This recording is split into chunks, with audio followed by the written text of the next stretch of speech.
வணக்கம் அனைவருக்கும். உங்களை சந்திப்பதில் மிக்க மகிழ்ச்சி. இன்னைக்கு வாழ்க்கை உடைய ஒரு தத்துவங்கள் சில நேரங்களில் உங்கள்கிட்ட பேசலாம்னு இருக்கேன். வயது ஆகும் போதுதான் நம்ம கூட அழகான சிந்தனைகளும் அமைதியான ஒரு எண்ணங்களும் நமக்குள்ள பிறக்கும் அப்படின்ற ஒரு நம்பிக்கையில் நான் பேசுகிறேன். இப்போ சொல்லக்கூடிய ஒரு கான்செப்ட் என்னன்னா, இன்னும் எவ்வளோ நாளைக்கு இந்த சுமைகளை தூக்கி சுமக்கப் போகிறோம். நான் சொன்னது சுமைகள் என்று சொன்னது நாம் எண்ண சுமைகளையும் நம் இந்த உடம்புக்குள்ளே எவ்வளோ விஷயங்கள் அடங்கியிருக்கு. இந்த உடலை தேடியும் ஆசைகளை தேடியும் எண்ணெய் குப்பைகளை தேடியும் குமிச்சு வச்சுக்கிட்டு நம்ம அந்த மண்டைக்குள்ளே எவ்வளோ காலத்துக்கு தான் இந்த மாதிரி வாழ போகிறோம்? துரிதமான ஒரு வாழ்க்கை, மகிழ்ச்சியான ஒரு வாழ்க்கை, நமக்கு நிம்மதிகரமாக இருக்கக்கூடிய ஒரு வாழ்க்கை தேடி தேடி தெரிந்தாலும் அது நிம்மதியானதா அப்படின்னு யோசிக்க போகும்போது ஒரு நாளும் நம்ம நிம்மதியாக வாழ்ந்ததாக தெரியல.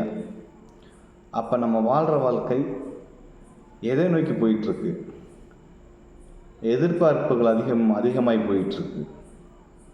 வாய்ப்புகளை நிறைய தேடி போயிட்டுருக்குறோம். அது நமக்குரிய வாழ்க்கைக்கான வாய்ப்பு தானா, இல்லை நம்மளுடைய ஆசாபாசங்களுக்கு தேடி ஓடுகின்ற வாழ்க்கை தானா அப்படின்றதான். ஆசை அப்புறம் பேராசை அப்படின்னு கொண்டு போய் முடியுது.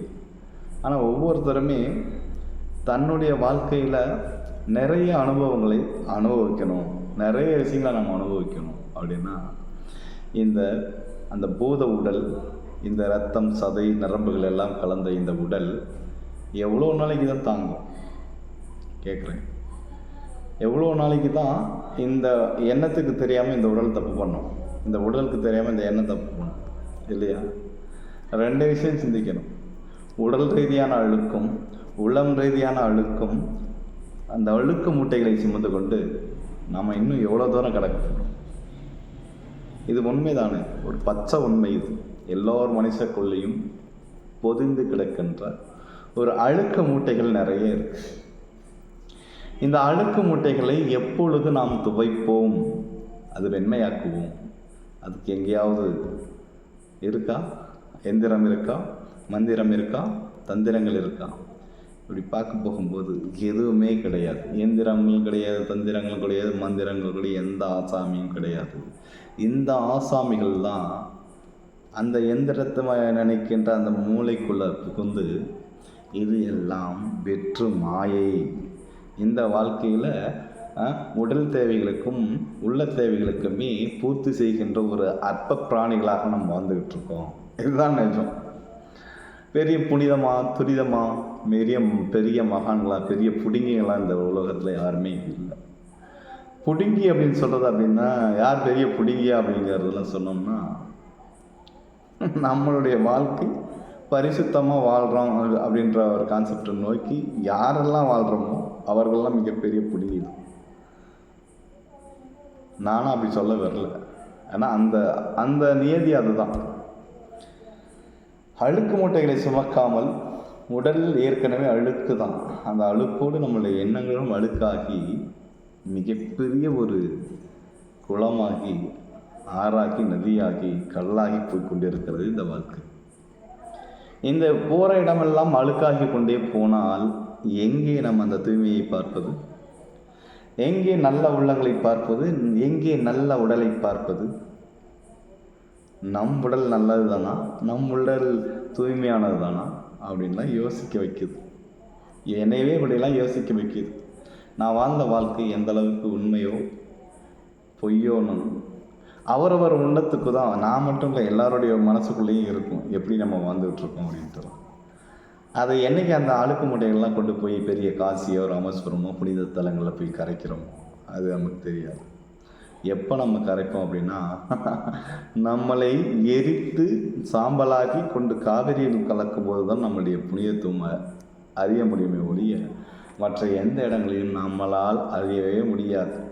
அதனால் எப்போவுமே வாழ்க்கை என்பது மிகப்பெரிய போராட்டத்திற்குள் அதில் உண்மையான வாழ்க்கையும் பொய்யான வாழ்க்கையும் கலந்து பொய்யான நடிப்பை நடித்து நான் உண்மையானவன் என்ற பெயரை சொல்லிக்கொண்டும் நாமே ஏமாற்றிக் கொண்டும் வாழ்கின்ற ஒரு பித்தலாட்ட வாழ்க்கை தான் நம்முடைய வாழ்க்கை. முற்றிலும் எனக்கு தெரிந்த நான் கண்ட ஞானி, நான் பெரிய ஞானியெல்லாம் கிடையாது. அற்ப பதர்களில் ரொம்ப அற்ப பதர் நான் தான். அதனால் இப்படிலாம் எனக்கு தோணுது. நம்மளுடைய வாழ்க்கையை பின்னாடி இருக்கின்ற சூழலும் நம் வாழ்ந்துக்கிட்டு இருக்கிற சூழலும் மிகப்பெரிய வாழ்க்கையில் ஒன்றுமே இல்லை, அற்பத்தனமான ஒரு வாழ்க்கையை நம்ம வாழ்ந்துட்டுருக்கோம். இதுதான் உண்மைன்னு நான் பட்டவர்த்தனமாக உங்கள்கிட்ட சொல்கிறேன்.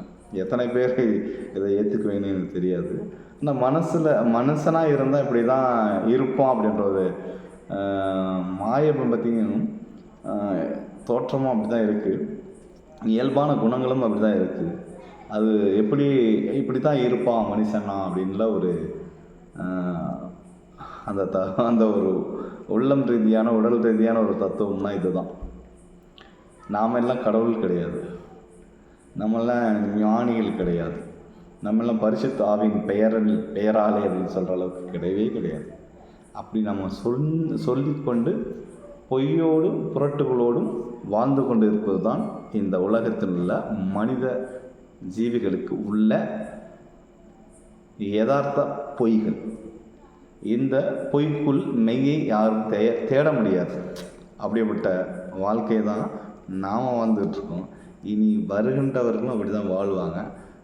அவங்க எப்போ அவங்க புனிதத்துவம் ஆகிறாங்கன்னா இறந்து சாம்பலாகி தண்ணீரில் காவிரியில் கலக்கும்போது மட்டும்தான் புனிதமாகிறார்கள்.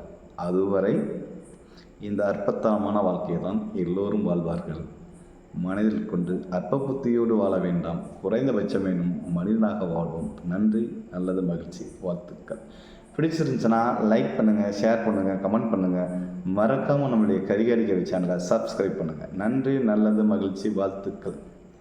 கொஞ்சம் கசப்பானது தான் இந்த செய்தி, மன்னித்துக் கொள்ளுங்கள், ஏற்றுக்கொள்ளுங்கள்.